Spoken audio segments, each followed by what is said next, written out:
No phrasal verbs allowed. Mastering negatives in English. Hello, language learners.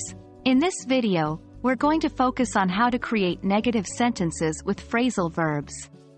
Phrasal verbs are a common and important part of English that can sometimes be a bit tricky.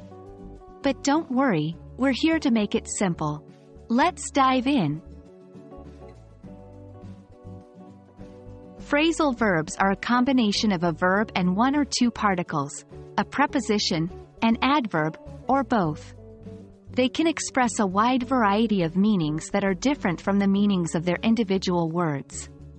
Some examples include turn on, give up, take off, and many more. Now, let's understand how to turn these into negatives. It's fairly simple, really. We add not between the verb and the particle. For example, turn on becomes do not turn on, or its contraction, don't turn on. Let's look at a few more examples. Turn off the light becomes don't turn off the light. Pick up the phone becomes don't pick up the phone.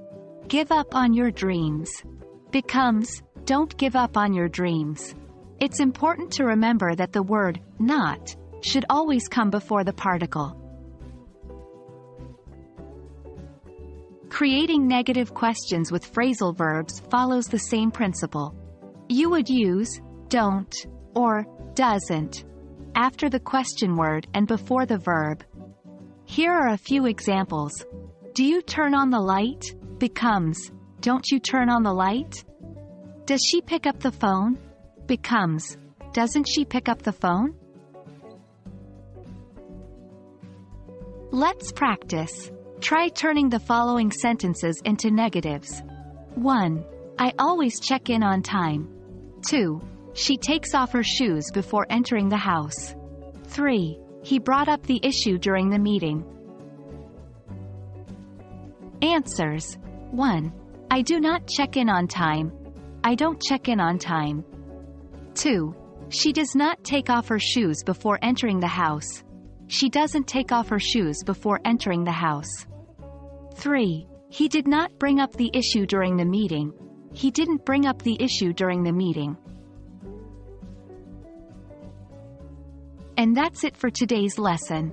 Remember, mastering phrasal verbs and their negatives requires practice, so keep trying to incorporate them in your everyday English. We hope you found this video helpful. Stay curious, and happy learning!